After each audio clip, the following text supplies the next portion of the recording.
शास्त्र के अनुसार 12 महीने में 12 नवरात्रियां होती है। 2 नवरात्रि को प्रधानिक महत्व दिया गया है। ये जो प्रधानिक महत्व है उसमें आसो महीने में जो नवरात्रि आती है उसको शारदीय नवरात्रि कहते हैं। वो संसारियों के लिए, अनुष्ठान के लिए बहुत अच्छी नवरात्रि है। जो संसार में रहकर अनुष्ठान करना चाहते हैं उन्हें वो नवरात्रि में अनुष्ठान माँ दुर्गा का करना चाहिए। ऐसा नहीं, वो समय पे हर एक इंसान अनुष्ठान कर सकता है। और जो चैत्री नवरात्रि है उसमें साधु संत महात्मा जो लोगों को सिद्धियों की प्राप्ति करनी है वो इस नवरात्रि के अंदर अनुष्ठान करें। इस नवरात्रि के दौरान आप अपने पितरों की तृप्ति के अर्थ और हेतु आप यदि कुछ भी करना चाहो तो आप पितरों की शांति के लिए भी कुछ कर सकते हो।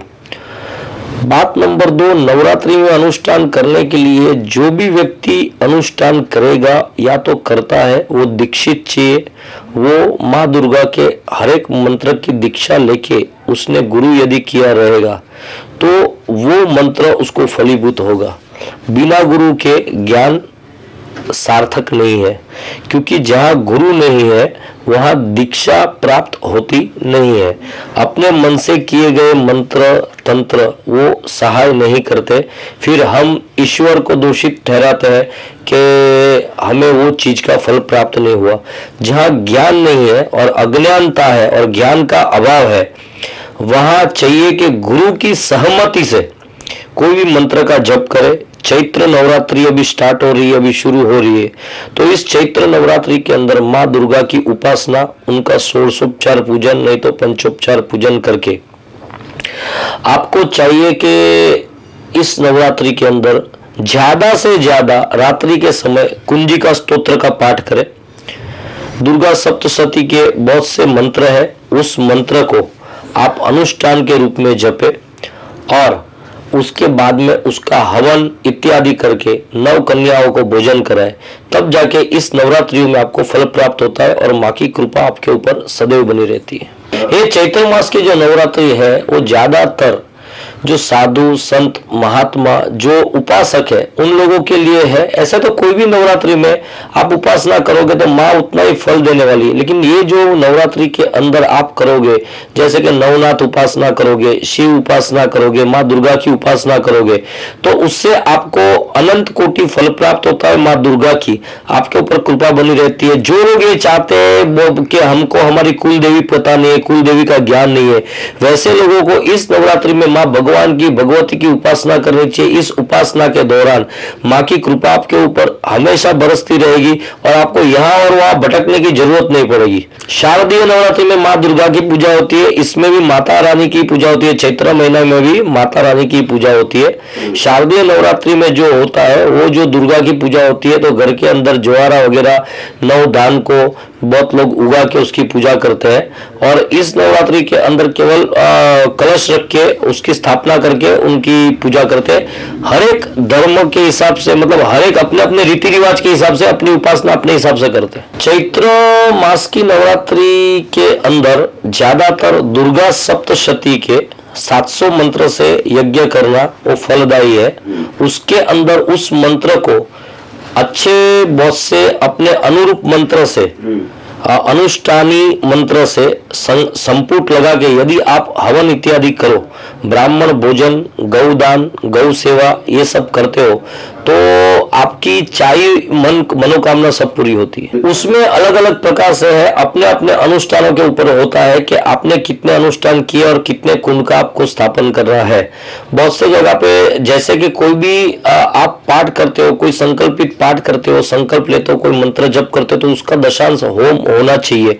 उस तरह से जो एक मंडल है, कभी कोई एक मंडल होता है कि उसमें असंख्य लोगों ने, बहुत लोगों ने अनुष्ठान किया रहता है, तो भाई 11 लोगों ने अनुष्ठान किया, एक जन ने 10 पाठ पूरे किए हैं तो उसका एक कुंड, ऐसे 11 यजमान है, 11 लोग ने 10-10 पाठ पूरे किए तो ऐसे 11 कुंड, उसी तरह से संख्या बढ़ती जाती है। या तो कोई एक संत, एक साधु, उसने असंख्य पाठ किए, 1000 पाठ किए, उससे ज्यादा पाठ किए, वो हिसाब से कुंड का महत्व प्रदानिक दिया गया और उस हिसाब से होता है। अभी हम लोग बोरीवली के अंदर एक मंदिर के अंदर 11 कुंडी हवन का आयोजन कर रहे हैं हमारे सब भक्त लोग। जैसे कि उसके अंदर हम लोग 11 कुंड हवन के अंदर जो यजमानों ने अनुष्ठान किए हैं और ब्राह्मण द्वारा करवाए हैं, उनके हाथों से यज्ञ होगा। यज्ञ में दुर्गा सप्तशती के मंत्रों से आहुति होगी और शाम को माता रानी की चौकी होगी। माता रानी की चौकी में उनकी आराधना की जाती है। माता रानी के भजन कीर्तन, दुर्गा स्तवन इसके पाठ होते हैं। और इस जो कुंड, अलग अलग कुंड का प्रधानिक महत्व है ये है कि हमने जो भी मंत्र किया है माँ तुझे अर्पण हम कर रहे हैं, और उसके बाद में दुर्गा सप्तशती के हर एक पाठ के मंत्र के बाद में आहुति के बाद में पूर्णाहुति होम और वसोधारा के साथ में वो हवन को परिपूर्ण किया जाता है। अभी देखो कि कलयुग के अंदर, सतयुग के अंदर तो कोई पहले फल की बात करता नहीं था।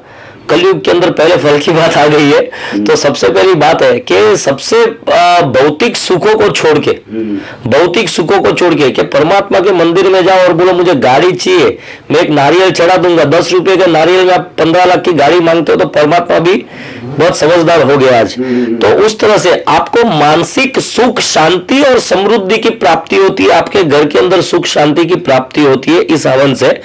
बात नंबर 2, ये जो हवन है हमारा बोरीवली शिंपोली पे शीतला शंकर मंदिर के अंदर ये हवन हो रहा है।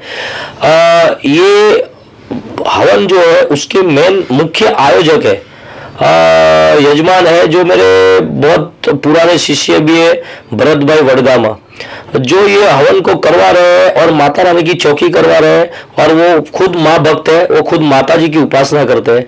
वहां पे ऐसे 2 व्यक्ति हैं जिसे हम दीक्षा देंगे, हम तिलक देंगे और वो दीक्षित होके आगे लोगों के लिए निस्वार्थ भाव से सेवा करेंगे। ऐसे ही 2 नाम जो है वो हम अभी डिक्लेयर नहीं करेंगे, क्योंकि वो वही समय पे हम डिक्लेयर करेंगे वो नामों को कि हम किसे किसे दीक्षा देंगे और क्या करेंगे। लेकिन भरत भाई वडबगामा के संचालन के अंदर ये पूरा हवन हो रहा है। उसमें हमारी एक शिष्य है जो उससे बोरीवली से लेके पूरे बंबई में बहुत उनके साथ में ही रह के बहुत सपोर्टिंग काम कर रही है, जिनका नाम है कविता जी। तो वो हमारे शिष्य है, वो भी खुद माता जी की उपासक है। उनके हाथों से बहुत लोगों का उन्होंने भला किया है और आज वो माता रानी के लिए और भी आगे बढ़ना चाहती है। और हमारा सदैव उन लोगों के ऊपर आशीर्वाद है जो अज्ञानी लोगों को और अंधकार में फंसे हुए लोगों को वो लोग बाहर निकाल के धर्म के मार्ग पे चढ़ाने के लिए जो लोग हमें मदद करेंगे, हमारा साधु समाज, संत समाज सदैव उनका आभारी रहेगा, उनके साथ रहेगा। यजमान बनने के लिए मन से उधर 4 घंटा 5 घंटा बैठ के उसकी उपासना करनी जरूरी है, बाकी कोई चीज जरूरी नहीं है। अपने आप को भौतिक सुखों से 4 घंटे के लिए 5 घंटे के लिए हटा के आपको माँ के समक्ष बैठना है। यजमान में इतनी पात्रता चाहिए कि बाकी सब विचार और विकार छोड़ के वो माँ जगदम्बा के समक्ष बैठे। देखो अनुदान तो क्या होता है कि अपने अपने हिसाब से होता है। आज एक कलयुग के अंदर कोई भी चीज मुफ्त में नहीं आती है, तो छोटी मोटी जो चीज होती है, तो इतने बड़े हवन होते हैं तो बहुत से दातार हैं जो मदद करते हैं,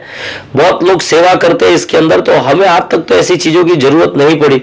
और जहां भी बैनर और बोर्ड ऐसे लग जाते हैं कि हम ऐसा कार्य कर रहे हैं, अच्छा कार्य कर रहे हैं, तो जो बड़े बड़े दातार हैं वो अपने सामने अपने आप से आके वो लोग देखे जाते हैं। हमें पैसों की जरूरत नहीं, वो लोग वस्तु का मूल्य, वस्तु पहुंच जाती है, काम हो जाता है। और ये सब करने वाली तो माँ जगदम्बा खुद है, तो उसका हवन करने के लिए हम लोग चिंतित क्यों हुए और हम लोग वो सब चीज की चिंता क्यों करें? वो अपने आप वो काम होते रहते हैं।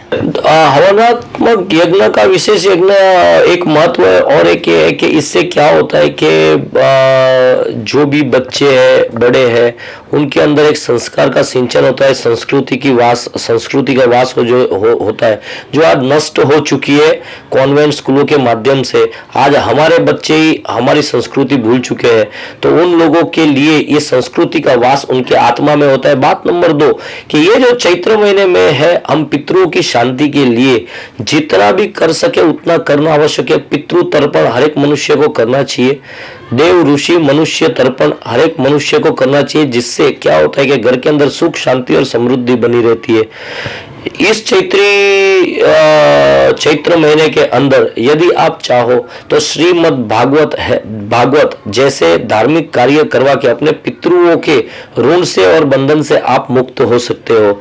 पितरों की शांति के लिए यदि आप भागवत जैसी बड़ी चीज करने में समर्थ नहीं हो तो कहीं पे भागवत चल रहा है, हमारे भी अभी भागवत होने वाला है, तो उसके अंदर आप अपना नाम लिखा के अपनी एक पोथी लिखवा के आप उसके अंदर आके 8 दिन अपने पितरों का, माता पिता का स्मरण करके उनकी आत्मा को सदगति के और मार्ग दे सकते हो। दूसरा कि आप इस चैत्र महीने के अंदर विष्णु स्मरण करें, नारायण का स्मरण करें, उसके बाद में विष्णु कवच के पाठ करने से भी पितरुओं को शांति मिलती है। और अमावस्या को हो सके तो कच्ची चीजें जो भी खाने की है जो हम घर में बनाते हैं वो कोई पंडित को, ब्राह्मण को यथाशक्ति दान देवे। यदि आप दान देने में समर्थ नहीं हो तो केवल गौ ग्रास का संकल्प करके गायों को घास खिलाएं।